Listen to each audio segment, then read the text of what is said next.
Good morning, one and all. I am Professor Shreya Trivedi from AKDMC Jamnagar. આ આપણો compulsory ઇંગ્લિશનો lecture છે.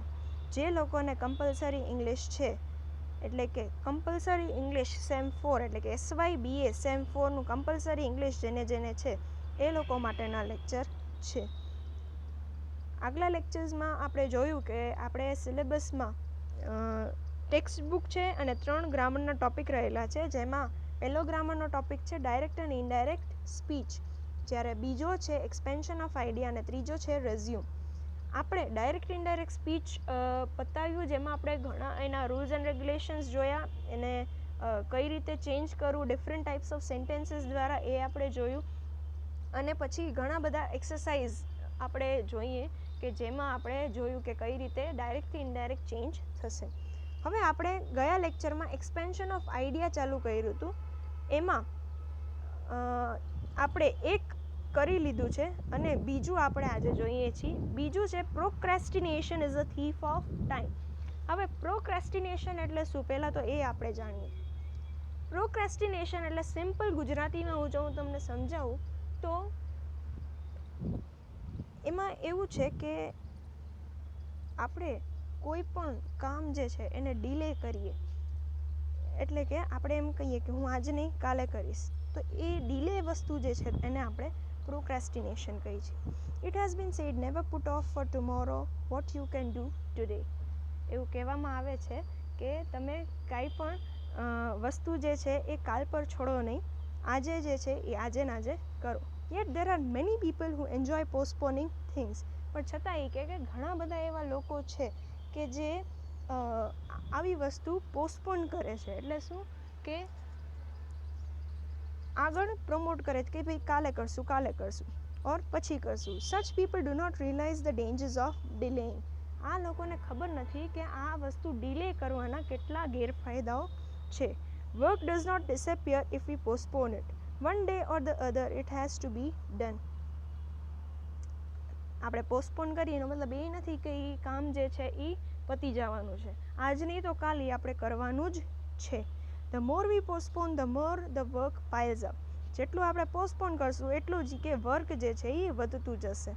Finally we have no choice but to tackle it.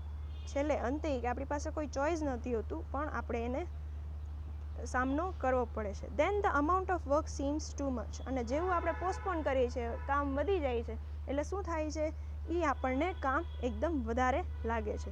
V then have to work for long hours under great strain and tension. અને પછી એ જે કામ છે એ બહુ લાંબા સમય સુધી આપણે કન્ટિન્યુ કરવું પડે છે, અને પછી આપણે ટેન્શન થઈ જાય છે, સ્ટ્રેસ આવી જાય છે. Finally we do it hurriedly and in a careless manner. પછી આપણે એકદમ ઝડપથી અને એ પણ બહુ કેરલેસલી, એટલે કે આપણે કાંઈ પણ વિચાર્યા કર્યા વગર કેરલેસ કરીએ છીએ. It is as bad as not doing the work at all. એના એટલું જ ખરાબ છે જેટલું આપણે એ કામ ન કરી એની બરાબર છે. Again when some work is delayed the time which would have been profitably used is wasted. જ્યારે આપણે આવી રીતે કામ જે છે એ ડીલે કરીએ છીએ તો ત્યારે આપણે એ પણ જોઈએ છીએ કે આપણે એ કામ જ્યારે વહેલું પતાવી દીધું હોત તો એ જે બીજો ટાઈમ આપણી પાસે હોય એ આપણે કઈ રીતે વેસ્ટ કરીએ છીએ એ પણ આપણે સમજી નથી શકતા અત્યારના. Time wasted is time lost for ever. અને ટાઈમ જે વેસ્ટ કરી છે એનો મતલબ શું છે, આપણે એ સમય પછી કદી મળવાનો નથી. Hence procrastination, that is the habit of postponing things, is rightly called the thief of time. એટલે જ પ્રોક્રેસ્ટિનેશન એટલે કે આ જે ડીલે કરવામાં આવે છે એને આપણે કે થીફ ઓફ ટાઈમ એટલે કે સમયનો ચોર કહીએ છીએ. Precious time wasted means opportunity lost and lost for ever. Precious time એટલે કે જે અમૂલ્ય આપણે સમય છે એ આપણે વેસ્ટ કરીએ છીએ, એટલે શું, આપણે ઓપોર્ચ્યુનિટી હંમેશા માટે વેસ્ટ કરી છે.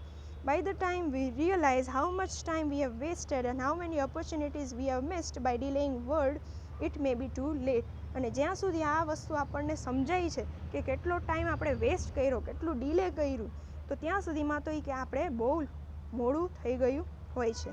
And then nothing remains for us except to regret and repent. અને પછી આપણી પાસે પસ્તાવા સિવાય બીજું કંઈ રહેતું નથી. Sometimes a very heavy price has to be paid for delaying things. ક્યારેક તો એવું પણ બને છે કે આપણે બહુ વધારે પડતું ચૂકવવું પડે છે એની સામે જો આપણે વસ્તુ ડીલે કરીએ છીએ. The people who delays insuring his house will regret it when the house is gutted by a sudden fire. જો કોઈ વ્યક્તિ પોતાના ઘરનું ઇન્સ્યોરન્સ માટે આળસ કરે છે તો એ ક્યારેય મહેસૂસ કરે છે વસ્તુ કે આપણે વેસ્ટ કર્યો ટાઈમ, જ્યારે એ ઘર જે છે આગમાં સપડાઈ જાય છે ત્યારે. Delaying the treatment of a disease may make it worse and may even result in death. ક્યારેક કોઈ ડિઝીઝ થઈ ગઈ છે અને એની ટ્રીટમેન્ટ કરવાની હોય છે તો ત્યારે પણ જો આપણે ડીલે કર્યું હોય તો એ વસ્તુ આપણા માટે ખરાબ છે ને ક્યારેક તો ડેથ પણ પોસિબલ છે.